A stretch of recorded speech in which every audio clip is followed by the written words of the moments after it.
Obviously, we would like this to speed up. We would love all of this to get done sooner rather than later. I think everybody comes at it from the standpoint that, oh man, how soon is this going to be over and we're going to be out of the ACC? But of course, the law doesn't work that way.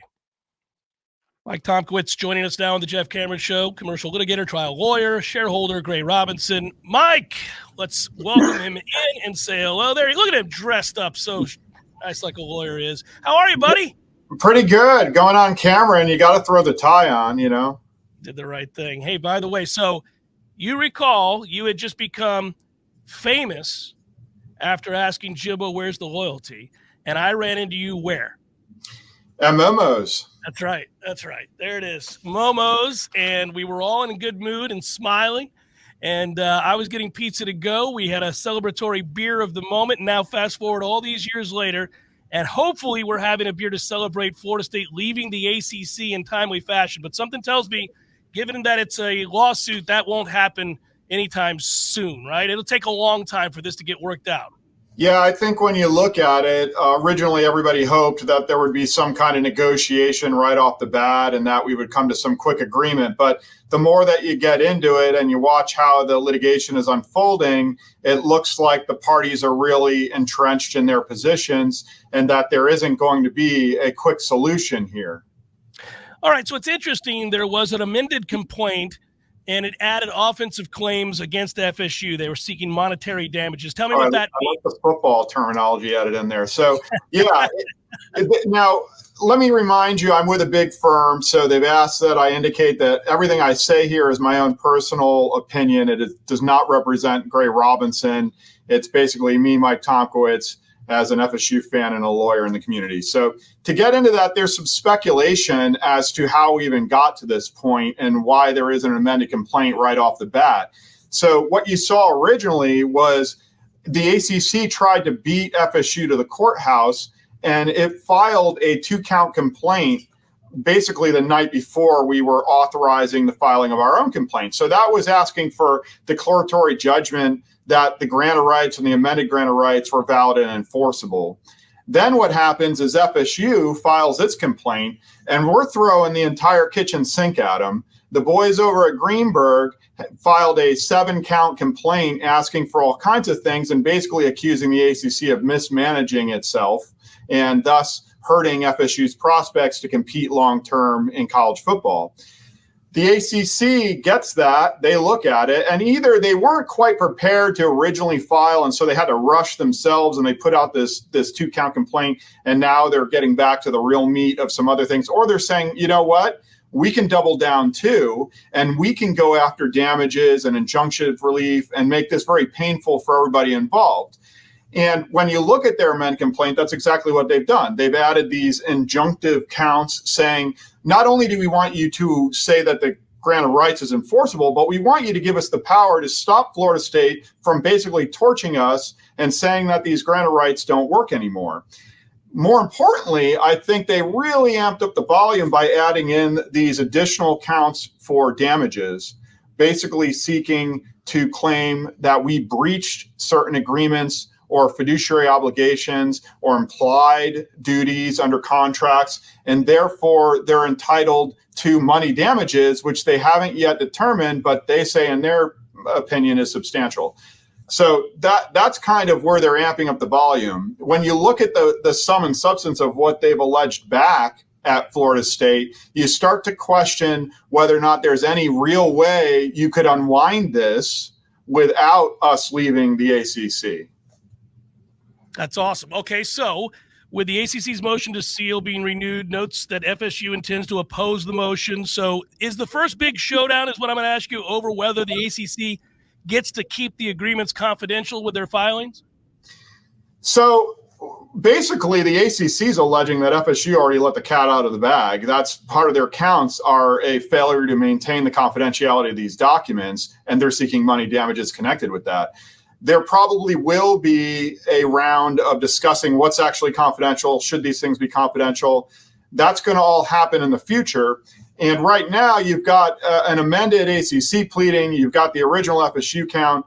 From my understanding, Peter Thamel originally put this on Twitter, that they were going to respond, the parties were going to respond to their respective complaints on the 16th of February. I confirmed that with folks that are handling the litigation for FSU. So it looks like the next round of this, where they'll be talking about all those types of issues, will be on February 16th. And frankly, I think what you're going to see is a motion to dismiss. There'll probably be arguments about venue and where this should be litigated and where this should be fought. And that's going to be the next step of this. Whether or not the ESPN and the ACC network agreements are confidential, should be confidential, are still confidential, that's probably going to be down the road from that. But that's now front and center in this litigation. It's very interesting when you read through the ACC's amended complaint. They say, hey, look, not only are these documents confidential, we did everything to try to help you keep them confidential. We basically put them under lock and seal in our ACC offices. So, Florida State is really the bad actor here. All right, so let's go big picture here. Rather than get into the weeds, first time I've had you on, I want to ask you, you've read the documents. What do you think of what you've read up to this point from both sides? What is your thought on this case? I don't know. I feel like a sports journalist at this point. So when I first saw Florida State's pleading, I thought, wow, this has some meat on it. This is very good.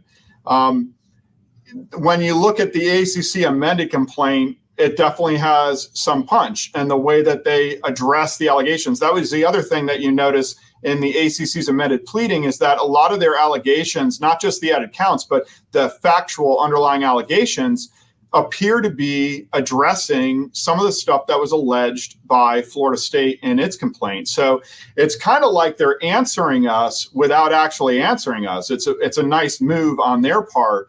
So it's close. There's a lot going on. You're going to have a lot of fighting about what the 2016 amended grant of rights was intended to do. ESPN says that the amended grant of rights was there to facilitate the ACC network.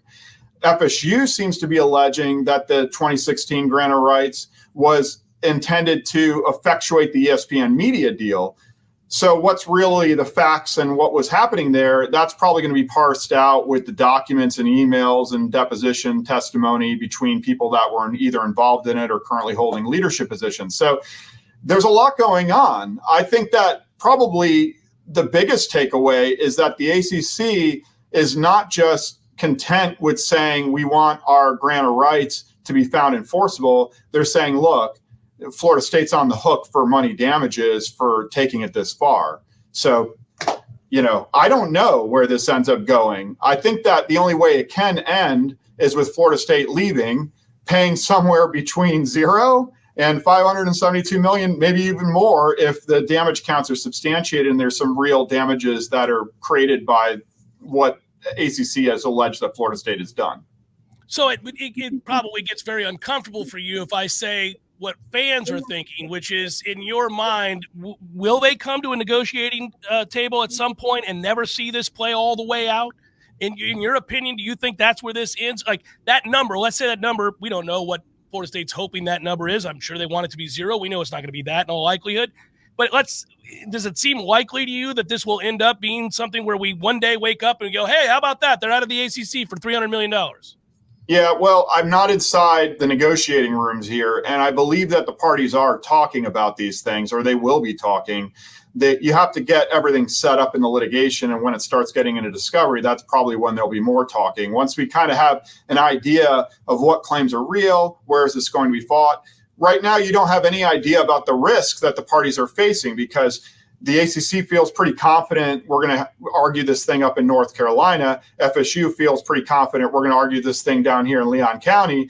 That's a big difference, where who is hearing it and where could have a great impact on whether or not some of these claims are dismissed, or whether or not there's a quicker end to this matter or a longer end to this matter. So really, if you're a savvy, shrewd business person on either side of this, you probably want to play this litigation out a little farther to find out where you are in the risk assessment analysis. So as a litigator, we'll usually plead our case, and then they'll answer, and you don't really know what's going to stick or how they're going to come at it or how strong the arguments are until you get a little deeper into it. And that's kind of where we find ourselves here. So if you had asked me at the outset, I thought this could have been done rather quickly, but the more that I look at it and I see the allegations and the claims on either side, I mean, it could be an entire year or more before we get this thing to a point where it could be resolved.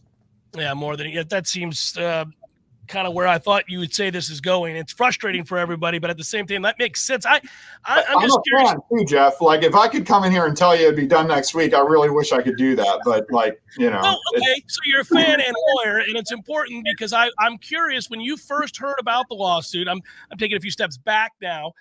Were you surprised? It doesn't seem to me that the university would levy this lawsuit without a serious thought to the fact that they could end up having to pay out more than $500, $600, $700 million. So you wouldn't enter into this unless you thought you had a very, very good chance to either see this go to the negotiating table or outright win.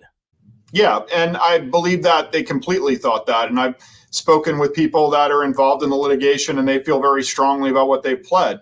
And so I think that we feel we can win it. And I think FSU has a good shot. All I know is I think that Florida State will be out of the ACC.